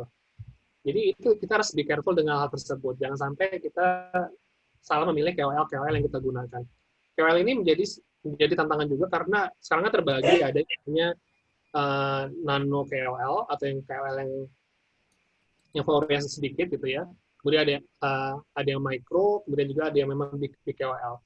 Nah, sekarang ini kita bisa melihat juga ketika kita memilih KOL, tanyakan kepada mereka, apakah mereka, kita lihat dulu timeline-nya, seberapa jauh engagement mereka untuk ketika dia menjual atau mungkin menceritakan sesuatu. Apakah itu sejalan dengan brand guideline kita? Kemudian kita juga harus melihat bahwasannya apakah KOL ini memang tepat untuk brand kita sendiri. Tepatnya ini bisa dilihat dari sisi apakah dia pernah membicarakan brand kita, atau mungkin juga apakah dia pernah membicarakan brand sejenis, gitu kan. Itu juga sangat penting. Ketiga, apakah dia engage dengan followers-nya. Banyak banget KOL yang memang, wah ini followers-nya gede, kemudian dia nggak pernah respon. Waduh, Mas Bayu batuk-batuk, kasihan. Kawan yang batuk. Jadi ini ya, itu yang perlu diperhatikan adalah ketika kita memilih KOL, PR-nya ada di kita sebenarnya yang pertama. PR-nya bagaimana kita memilih the right KOL untuk bisa membantu kita mendefinisikan atau mungkin juga membantu campaign kita. Nah yang kedua, track dari semua apa yang mereka kerjakan. Artinya gini, biasanya KOL itu kalau misalnya mereka benar-benar mau membantu dengan maksimal, mereka akan ngasih pas campaign yang mereka lakukan, jadi kita bisa tahu analitiknya dari mereka sendiri. Mereka akan menjelaskan, oh ya kamu kalau misalnya bikin campaign, aku analitiknya seperti ini, what do you think, apakah itu sesuai atau tidak sama kita, atau kita berhak untuk bilang tidak, dan kita berhak untuk bilang iya. Nah, ketika semua PR kita dan kita lakukan, ternyata masih engagement-nya kurang oke, artinya memang, ya sekarang gini sih, kadang-kadang yang kita harapkan itu memang tidak, ini, ketika kita udah jalan campaign, ternyata tiba-tiba bersama ada campaign yang lebih besar lagi gitu. Orang matanya tertuju ke sana. Kita jadi ketenggelam. Itu kayak force major kan. Jadi kita nggak bisa mengkontrol apa yang terjadi di social media itu uncontrollable sebenarnya in certain point. Karena kadang-kadang kita ketika menjalankan campaign ada hal-hal di luar kekuasaan kita yang membuat menjadi challenging buat kita untuk bisa memaksimalkan campaign tersebut. Tapi as long as kita punya timeline, ketika kamu punya KPI, aku harus punya engagement di X. Ternyata ini nggak works. Apa yang bisa kamu lakukan? Gitu. Untuk bisa optimize lagi. Apakah memang ngobrol sama KOL, KOL ini kayaknya kurang oke nih, bisa nggak kita dibantuin lagi untuk bisa nge-boost our on content misalkan. Jadi itu ada satu cara yang kita lakukan. Jadi sekali lagi, kalau misalnya kita berhubungan dengan KOL, karena kita berhubungan dengan human, jadi kita harus berhati-hati juga, dan kita harus bijak untuk memilihnya yang tepat. Kemudian kita harus cari metriknya juga, bagaimana cara mengukurnya. Kalau misalnya it doesn't work, ya artinya memang kita harus punya cara strategi lain. Bisa jadi strategi kita juga belum maksimal, atau mungkin juga memang kita salah milih KOL. Itu yang kita harus pikirkan dengan baik. Gitu. Jadi pilihan KOL itu cukup banyak teman-teman di luar sana. Terus tadi Dea, pertanyaan yang pertama aku sampai lupa deh. Kalau misalnya kita bikin konten tentang company event nih, misalnya webinar, gimana caranya bisa bikin itu viral duluan deh? Karena kan itu juga termasuk brand awareness katanya. Benar nggak sih? Terus kalau misalnya benar atau bisa, gimana caranya? Nah, ini cukup tricky karena kalau kita bisa bilang viral, kadang-kadang ketika kita bikin event atau mungkin webinar, biasanya dari sisi pembicara juga cukup penting ya. Apakah dia cukup memang orang yang banyak cari atau pengen tahu? Nah, ini artinya dari sisi pertama dari bicara, kedua tema yang diangkat. Temanya itu apakah memang tema yang memang lagi orang pengen tahu? Gitu. Jadi kita harus pintar-pintar memilih judulnya sendiri, kemudian memilih pembicaranya, kemudian kalau kita PR sudah selesai, yang ketiga adalah bagaimana kita untuk share the informations supaya ini sebenarnya gini, webinar itu untuk dibicarakan orang banyak adalah caranya macam-macam ya. Kadang-kadang misalnya Instagram, ketika kita posting sesuatu, itu kan banyak hashtag-hashtag yang bisa digunakan. Orang mencari misalnya free webinar atau mungkin juga webinar yang spesifiknya social media webinar, itu kita cari hashtag-hashtag yang banyak dicari orang. Jadi kita akan nebeng lah istilahnya di situ. Jadi untuk bagaimana bisa untuk orang-orang untuk bisa membantu mencari dan menemukan apa yang akan kita share nantinya. Kemudian gunakan channel-channel yang kita miliki secara maksimal. Jadi kalau misalnya ini adalah corporate event, artinya this is corporate, you have employees, utilize the employees. Ini juga penting sih teman-teman. Jadi kadang kita lupa, kita punya tenaga atau mungkin punya channel yang cukup besar di dalam. Bahkan aku sendiri juga kadang lupa gitu. Jadi employees is very powerful. Minta mereka untuk share on their social media. Tapi jangan misalnya gini, guys, kita kemarin ada event, tolong share ya, tapi kamu nggak kasih panduan. Help them untuk bisa create panduannya. Captionnya apa, hashtagnya apa, kemudian misalkan, oh ya, kalau misalkan kamu post di LinkedIn, kata-katanya begini ya, dengan hashtagnya begini. LinkedIn juga ada bisa pakai hashtag kan ya. Kalau misalnya post di Instagram Stories, pakai ini ya, Kevinnya ya. Kalau misalnya kamu posting di Twitter, kok bisa pakai ini ya. Jadi kita memberikan guideline kepada mereka. Internally, it's very important untuk kita juga utilize internal. Jadi, kalau kita kadang-kadang kita punya limitasi dari budget. Aku yakin sih kita semua we have limitation on budget kan. Kadang-kadang wah pasang ads aja. Gampangnya aku pasti akan bilang, ya udah pasang ads aja pasti akan juga mudah untuk menarik orang. Cuman nggak semudah itu full goso kan. Jadi kita harus bisa maksimalkan apa yang kita punya. Jadi on channel itu dimaksimalkan artinya menggunakan our employee, kedua our on channel. Kita posting di sosial media kita juga, kita posting di website kita, kemudian bagaimana cara kita untuk bisa men-tag, atau mungkin ini juga kita men-tagging orang-orang yang tepat untuk bisa share.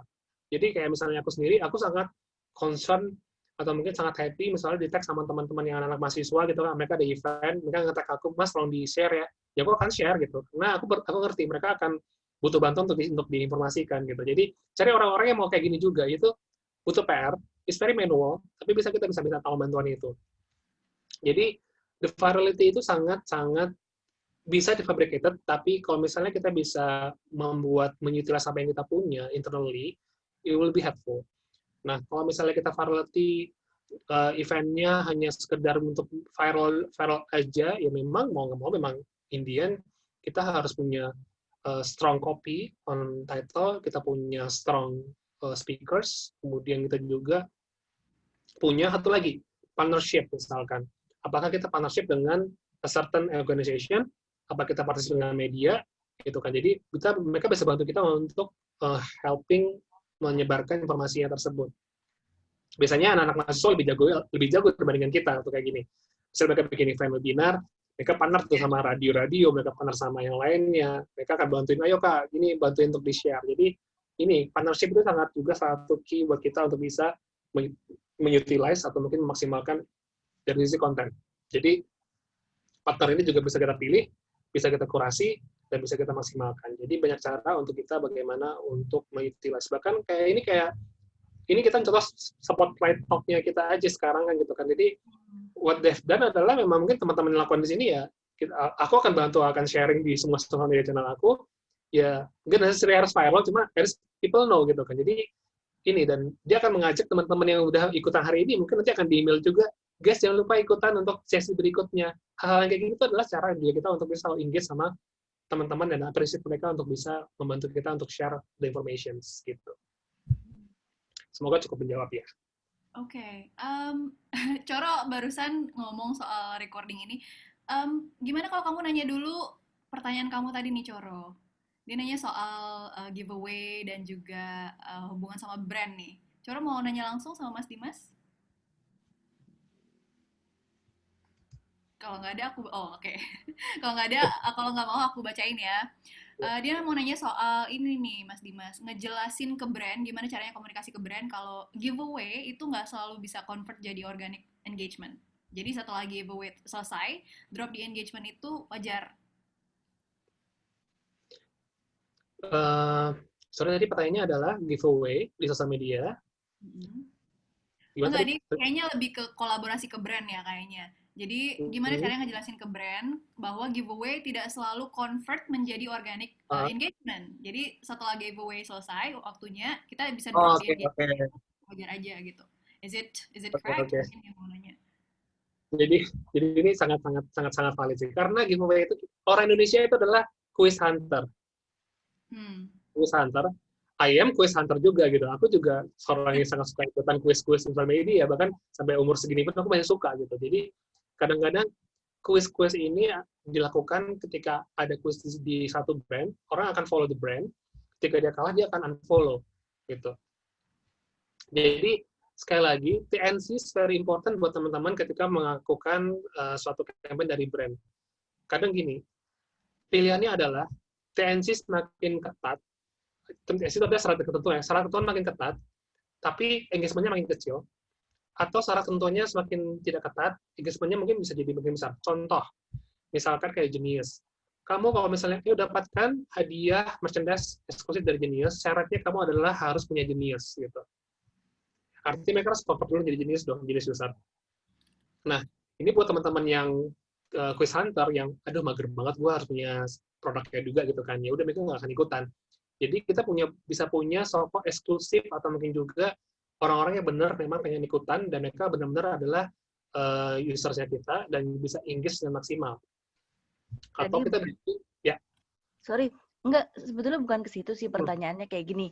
Misalnya aku punya brand mau kasih giveaway, terus engagement-nya 1.000 nih misalnya. Selesai kan nih giveaway nih. Nah bulan depan karena aku tidak ada giveaway, nggak ada engagement dong.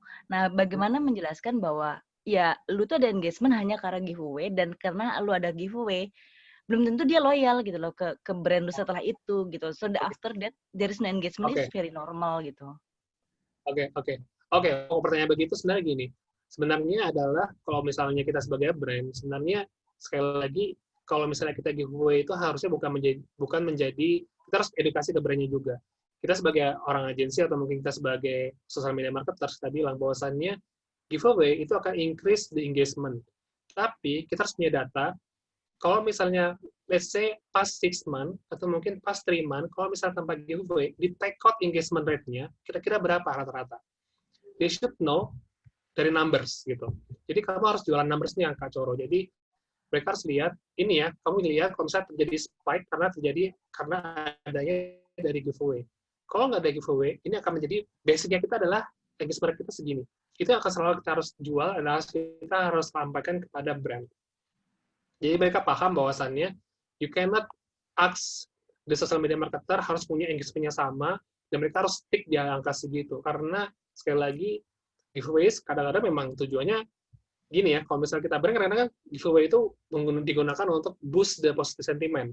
Jadi kadang-kadang kalau misalnya di brand tuh, wah, ini sentimen gue lagi down banget nih, gue mau naikin caranya gimana ya, atau mungkin naikin engagement gue, lempar nih giveaway, kita naikin ke atas, kemudian akhirnya uang jadi tinggi. Tapi ya itu benar, kamu harus kasih tahu, sebenarnya rata-rata kita selama pas 3 months, atau mungkin benchmark-nya kita selama pas 6 months adalah segini, jadi kalau misalnya ada giveaway naik jadi segini, jadi kalau misalnya bulan depan menjadi segini, itu adalah yang wajar. Gitu. Dan mereka harus memahami itu. Itu satu. Kalau mereka masih merasa kekeh, oh nggak bisa gitu dong, karena artinya kamu tidak bisa engage orang yang udah duluan follow gitu kan ya. Kamu harus ceritain juga. Oke, ini aku liatin juga dari brand lain ya contohnya. Nah, karena kita harus cari contoh ke kompetitor atau mungkin brand lain. Biasanya mereka punya lokasi yang sama, lihat deh, ini di brand ini, mereka lokasi yang sama, kita bisa lihat rata-rata mereka adalah terjadi juga yang sama. Jadi kita bisa memberikan comparison. Ini bukan sekedar kita mengadi-ngadi untuk biar kita ini ya, biar kita aman ya, tapi kita harus tunjukin data ke mereka bahwasannya ini hal yang common terjadi. Karena di dunia banking pun ada teman-teman dari banking juga di sini. Ada salah satu bank yang cukup terkenal, dia selalu memberikan giveaway. Itu mungkin almost every week gitu, dan itu cukup tinggi engagement-nya. Dan kita bilang sama internal kita bahwasannya we cannot do the same thing karena itu bukan cara kita, dan kita nggak mau punya engagement rate segede itu karena itu giveaway. Kita mau punya engagement yang memang itu genuine engagement. Jadi ini harus kita nggak bisa head to head dengan compare dengan mereka. Jadi itu sih aku juga menjelaskan dengan cara yang juga cukup subtle bahwasannya kalau kita mau segitu ya kita bisa melakukan yang sama, kita bikin giveaway, cuman nggak bisa seterusnya kita doing substick karena kita itu kan kayak bensin ya, bensin kita kan habis kalau terus-terusan ngasih giveaway. Giveaway kita kan itu ada budget, ada juga hal-hal yang masih kita lakukan. Jadi itu sih. Sekali lagi kita memang harus selalu memberikan data benchmarking kita selama 3 bulan 6 bulan terakhir seperti apa, dan kemudian engagement rate kita kalau misalnya bukan giveaway itu seperti apa. Jadi mereka bisa melihat secara detail, dan gunanya sekali lagi objektifnya giveaway ini untuk apa, itu kita juga harus tahu. Kalau giveaway maksudnya adalah untuk meningkatin followers, ya harusnya kita cukup sadar bahwasannya kalau meningkatin follower karena giveaway, kalau misalnya mereka nggak menang, mereka akan hilang, itu akan sangat-sangat mungkin terjadi sih. Jadi itu sih yang kita harus punya di mindset-nya kita. Jadi semoga cukup menjawab. Oke. Nggak tahu ini udah disinggung atau enggak tadi soal force major, tapi ini dia nanya soal strategi krisis manajemen di media, Mas Dimas. Punya strategi khususnya nggak? Di media ya? Ini media sosial atau media secara umum? Sosmed. Sosmed ya? Oke. Strategi di sosial media. Sebenarnya ini aku pun juga masih cukup banyak belajar, sangat banyak sih gitu untuk the past years. Jadi bagaimana kita memastikan untuk ketika ada krisis on social media. Tapi gini, yang pasti adalah monitoring sangat penting untuk kita bisa tahu ketika ada the crisis happen on social media, dan kita harus taking care of it. Kalau itu munculnya, kita tahu spike-nya muncul dari awalnya dari siapa. Misalnya, ini DNST pertama kali posting, dia ada isu, kita we need to solve the issue directly to you, gitu kan ya. Jadi, ketika itu viral, gitu kan, ini sebenarnya sama dengan PR yang lakukan. Sebenarnya, ketika the virality happen, kita harus tahu case-nya seperti apa, kita harus punya stand-by statement dari sisi kita. Kalau ada yang bertanya, gini, kalau kita nggak necessary harus kita langsung bilang di sosial media, kita bilang, dear all, kita lagi ada isu ini, jawabannya begini, nggak harus semuanya, tapi ketika ada yang bertanya, kita punya jawaban, at least, gitu. Itu harus kita keluarkan, jawaban-jawabannya, direspon semuanya, sambil kita memitigasi untuk bisa menyelesaikan masalah dari yang awalnya muncul. Nah, kemudian, ada juga beberapa hal yang memang kita seharusnya, not necessary semuanya juga gini. Kalau misalnya udah terkait dengan reputasi, terutama kita kalau misalnya di beberapa perusahaan itu reputasi sangat penting.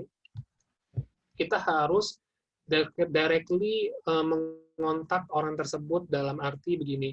Ada beberapa hal yang terjadi kalau misalnya di tempatku tuh sampai kita harus call orangnya langsung atas nama aku pribadi gitu. Dan kita cari tahu apa isunya dan yang lain untuk diselesaikan. Dan next-nya kalau misalnya selesai, please help untuk misalnya dia mengklarifikasi masalahnya, atau mungkin juga ada beberapa juga mungkin misalnya dia menghapus gitu. Nah, yang paling PR adalah sekarang dia sama teman-teman, yang terjadi adalah mungkin sosial media, orang Indonesia kan gampang lupa ya untuk a certain point. Jadi itu akan hilang dengan sendirinya terkadang kalau misalnya kita ada isu. Tapi teman-teman media chat, media online, biasanya ngambil berita dari sosial media. Gitu. Jadi ketika itu naik ke media, itu akan menjadi lebih besar lagi impact-nya. Jadi misalkan aku jualan nasi bungkus, kemudian dia beli, ternyata di dalamnya ada buntut tikus gitu, kemudian kamu komplain, udah selesai, cuma dibaca sama teman-teman dari media online, kemudian jadi berita viral gitu kan ya. Kemudian kamu diinterview, aku diinterview, jadi panjang banget. Nah ini nih jadi PR kita juga. Artinya the reputation risk itu adalah bisa muncul dari berbagai poin. Jadi kalau misalnya udah seperti ini, sekali lagi, the mitigation, kita gini, setiap sosial media marketers itu punya mitigation plan untuk menjawab setiap isu yang terjadi. Jadi kita selalu punya mitigation plan, kalau misalnya ini adalah isu yang kelas berat, kelas menengah, atau kelas yang kecil, kita jawab langsung gitu kan ya. Isu menengah misalkan ya, aku harus kontak sama teman-teman dari PR yang lainnya untuk diskusi dan untuk menjawab, dan kita bisa jawab dalam waktu misalnya dalam waktu 3 jam ke depan. Atau yang berat bisa jadi kita sampai harus diskusi sama teman-teman dari legal, dari compliance, dan banyak lagi. Jadi ini kita harus lihat juga seberapa gede reputasi risk yang kita miliki, karena jangan sampai apa yang kita keluarkan itu menjadi fireback ke kita. Gitu. Satu lagi, apakah memang sosial media itu, biasanya sosial media akan selalu menjawab dengan cara stand-by statement yang sudah disepakati oleh semua orang di perusahaan tersebut. Jadi jangan sampai adminnya juga semerta-merta menjawab seakan-akan dia dengan bahasanya sendiri, atau mungkin juga dengan caranya sendiri, tapi di stand-by statement akan digunakan oleh semua pihak yang ada di perusahaan tersebut. Baik sosial media, baik ke PR, baik ke customer service yang call, customer service di lapangan yang akan digunakan dengan jawaban yang sama. Bahkan untuk orang-orang internal, karyawan juga. Jadi ini sangat penting ketika kita ada isu untuk menjawab dan memiliki message yang firm, yang sama, dan kalau bisa dijawab dengan waktu yang cukup sesuai dengan ekspektasi dari orang tersebut. Itu sih kurang lebih yang bisa aku coba jelaskan. Alright, kita udah running out of time, tapi ini kita tutup dengan pertanyaan yang bagus banget nih Mas. Dari Mas Bagus Wicaksono, saya bacain aja langsung ya. Dia punya ketertarikan sama social media marketing nih, berarti masih pemain baru nih, tapi belum punya banyak pengalaman profesional di bidang ini. Nah, menurut Mas Dimas, apa yang harus saya perhatiin pertama kali untuk terlihat lebih profesional pada social media marketing? Terus satu lagi, ini juga pertanyaannya menarik, soal your own personal learning nih Mas, dari Rian Nira. Saya Rian dari flip.id. Boleh tolong infoin sumber belajarnya Kak Dimas nggak? Khususnya buku, course, atau sebagai yang lainnya. Jadi sekalian kita tutup ya Mas ya. Oke. Sebelumnya, thank you banget buat teman-teman yang udah banyak pertanyaan belum bisa terjawab. Jadi kalau misalnya mau nanya langsung ke aku. Marketing itu adalah, aku bukan bisa bilang itu kita harus passionate, tetapi kita bisa pelajari banget. Nah, caranya teman-teman, kalau kita lihat sekarang, kalau teman-teman googling aja social media marketing, itu banyak banget source-source yang kita pelajarin. Mungkin ini cukup aneh ya, karena aku sangat suka melihat di slide share. Jadi kalau teman-teman, aku sangat suka lihat di slide share, presentasi-presentasi dari seluruh dunia, tentang social media marketing, karena itu coming from all over the world, dan mereka biasanya dari perusahaan-perusahaan. Aku akan membaca dan melihat bagaimana mereka menerapkan sosial media strategi mereka. Itu yang pertama. Yang kedua, aku juga cukup banyak baca dan banyak belajar juga dari free course yang ada. Ini sangat penting, apalagi kalau teman-teman punya LinkedIn, gitu betul, di LinkedIn ada free course juga, sosial media marketing, atau mungkin juga, kalau misalnya tanya, gimana ya Kak untuk memulai menjadi social media marketer, get the course, free course, yang ada sertifikatnya yang kalian bisa dapat. Aku sampai sekarang sebenarnya juga masih mengikuti beberapa course yang aku coba ikutin. Jadi itu free semua. Nanti aku akan coba list down juga nanti ya kalau misalnya waktunya ada. Aku akan list down. Jadi intinya kita ambil course yang memang ada free di luar sana, kemudian kita baca-baca dari presentasi-presentasi di SlideShare. Ketiga adalah selalu update juga dari hasil-hasil research yang ada di internet. Jadi kalau misalnya di Google, cari aja research tentang social media marketing, itu cukup banyak yang keluar. Aku suka banget social media marketing 2020 gitu. Aku kan baca satu persatu, tips and triknya mereka, kemudian do's and don'ts-nya apa, yang bagus aku ambil, yang nggak sesuai ya udah gitu kan. Jadi banyak belajar dari sana. Yang keempat adalah being kepo. Kepo ini artinya gini. Kepo, kalau kalian punya spare time, tadi kayak aku bilang sama dia juga, punya spare time, please jump in ke sosial media yang ada di Indonesia gitu. Lihat di Twitter apa yang lagi happening, apa yang lagi dibicarakan, apa yang lagi trending. Mungkin kayak misalnya kayak ngelihat, kemudian aku sampai nanya ke timku, bucin itu apa ya? Aku sampai googling juga artinya apa. Jadi banyak kata-kata yang memang kita pelajarin dan bisa kita gunakan untuk kontennya kita. Jadi kita harus bisa menggunakan sosial media kita sendiri untuk bisa mendapatkan insight-insight baru, apa yang lagi banyak digunakan orang, apa yang lagi banyak dimaksimalkan sama orang-orang lain. Kemudian kayak misalnya TikTok gitu yang ada yang baru. Mungkin buat kalian, wah ini alay banget sih TikTok. Tapi buat aku, ya aku nonton aja. Aku pengen tahu apa yang mereka, karena gini, karakter dari setiap sosial media itu berbeda-beda. Bahkan orang lain berbeda-beda. Kalian perhatikan, kayak Instagram, ketika mereka di Instagram, KOL itu mereka akan sangat menjaga personality mereka. Ketika mereka pindah ke TikTok, mereka akan sangat lucu. Atau mungkin menjadi being themselves gitu kan ya. Jadi kita bisa melihat karakter yang berbeda nih ya, bagaimana mengutilize sosial media konten. Jadi kita bisa tahu juga brand-brand juga melakukan mengisi konten mereka di masing-masing channel seperti apa. Kita belajar juga dari situ. Jadi never stop to learn dari apa yang ada di lapangan, di luar sana. Satu lagi, di LinkedIn itu banyak banget teman-teman yang share hasil-hasil research atau mungkin juga dari artikel-artikel cukup menarik gitu. Jadi kalau misalnya kalian pakai hashtag social media marketing itu keluar semua artikel dari manapun di seluruh dunia yang bisa mereka share. Gampangnya gini, kita kan malas ya googling sendiri nyari artikel yang bagus atau seperti apa. Tapi kalau misalnya di LinkedIn itu most likely udah di-curate sama orang-orang yang suka dengan social media marketing. Jadi aku sudah baca artikel yang dikurasi sama teman-teman pelaku sosial media. Jadi aku akan senang, aku akan save, aku akan baca nanti gitu. Jadi kayak, oh iya ini bagus juga nih aku baca. Gitu. Tadi juga ada mention mengenai Medium. Medium itu juga cukup bagus buat kita belajar. Jadi Medium itu adalah orang-orang profesional. Biasanya mereka malas punya blog, terus mereka juga malas punya website sendiri. Mereka bikin di medium.com. Itu banyak banget pakar-pakar sosial media yang aku juga belajar di sana. Aku banyak baca untuk kita bisa pengen tahu dan maksimalkan ilmunya kita. Dan terakhir juga adalah ikutan course-course yang memang ada di webinar-webinar seperti ini gitu. Jadi kesempatan kita untuk bisa belajar itu cukup banyak. Apalagi aku sangat ini Spotlight Talk ini salah satu webinar yang bisa ngobrol langsung kan. Biasanya kan itu one way communications, tapi kalau ini kan sangat bisa ngobrol. Mungkin ini buat aku akan nyari hal-hal seperti ini gitu. Jadi kayak wah aku bisa langsung nanya, aku bisa langsung berdiskusi. There's something yang memang kita bisa belajar dimanapun dan kapanpun. Jadi treat kesempatan kita lagi pandemi, kita di rumah, kita lagi banyak depan laptop, kita masih banyak kesempatan untuk searching, jadi kita gunakan untuk belajar dan juga untuk mengedukasi diri kita semaksimal mungkin sih. Jadi semoga itu menjawab. Kalau buku, balik lagi ini jadi panjang ya. Buku, aku banyak baca, itu adalah buku-buku, aku kebetulan ada cari di... Kenapa? Bible-nya nggak buat social media marketing?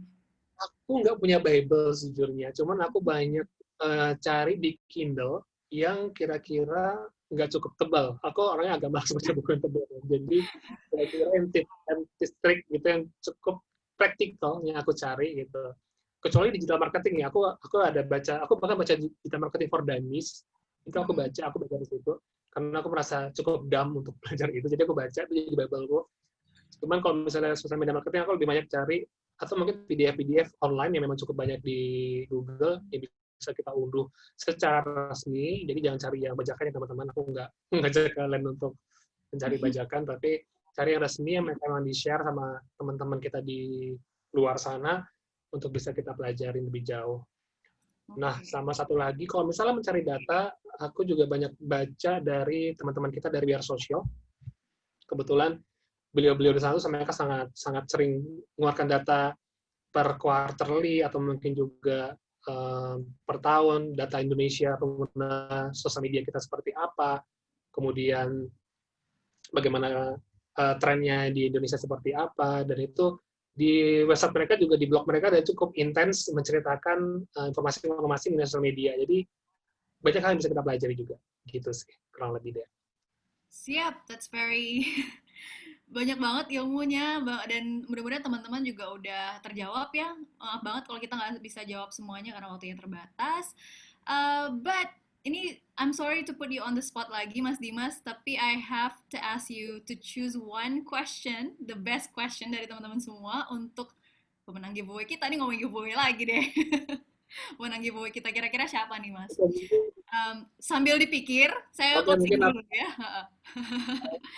Oke, buat teman-teman semua, kalau ada yang masih nanya soal ini PowerPoint-nya atau semua informasi tadi yang udah di-share sama Mas Dimas dari PowerPoint, tenang aja nanti akan kita share dari link setelah teman-teman isi feedback dari kita. Jadi, begitu logout dari sini, nanti akan ada email dari Spotlight Talk, akan ada linknya, silakan diisi surveinya dan feedbacknya, terus juga nanti dapat deh presentasinya. Kalau buat nanya recordingnya di mana, silakan subscribe di Spotlight YouTube Spotlight Talk ya. Dan pastinya juga follow semua sosial media kita. Mudah-mudahan nanti kita juga bisa lebih baik ya engagementnya di sana. Jadi makanya leave your feedback, it's very valuable for us. Dan ya, gimana Mas Dimas? Kita langsung umumin aja giveaway-nya. Kira-kira siapa nih the best questions? Mungkin aku langsung memilih. Ini aku mungkin tadi paling menarik, atau mungkin juga ini karena spotlight aku sekarang di layar depanku muncul ada Mbak Cici Marsiana. Jadi aku milih Mbak Cici Marsiana. Thank you tadi udah nanya langsung juga. Terima kasih banyak dari teman-teman Spotlight. Tadi nanya juga soal giveaway, bukan ya, Mas Mbak Cici. Bukan. Oke, congrats Mbak Cici. Nanti tunggu aja ya. Dihubungin sama panitia. Dan satu lagi sebenarnya ada giveaway lagi teman-teman semua, tenang aja, yang semuanya udah nanya itu berkesempatan untuk dapetin kesempatan menang di Wheels of Name. Nanti cek aja di sosial media kita di Instagram, akan diumumkan di sana. Oke? Pesan terakhir mungkin dari Mas Dimas? Yang terakhir aja teman-teman, jaga kesehatan, tetap di rumah. Kemudian juga kalau misalnya ada pertanyaan lebih lanjut, please bisa langsung di akun sosial media aku atau mungkin di LinkedIn. LinkedIn aku lebih sering di LinkedIn juga, bisa langsung message di sana, atau mungkin juga di Instagram aku agak jarang sih jujurnya, atau mungkin di Twitter di Dimas Sofriandi. Silakan, nggak harus follow, aku nggak akan minta follower juga sama teman-teman. Jadi kalau misalnya ada pertanyaan, please do so aja. Aku di LinkedIn, di Twitter, atau juga di Instagram Dimas Sofriandi. Jadi itu semoga bermanfaat. Sorry banget kalau misalnya nggak terjawab. Maafkan juga kalau misalnya ada yang kurang-kurang, karena ini waktunya juga terbatas. Jadi maaf juga kalau misalnya ada yang kurang jelas. Jadi thank you banget sekali lagi atas waktunya malam ini. Salam buat orang tercinta di sekitarnya. Oke. Terima kasih juga dari saya untuk teman-teman semua yang udah join.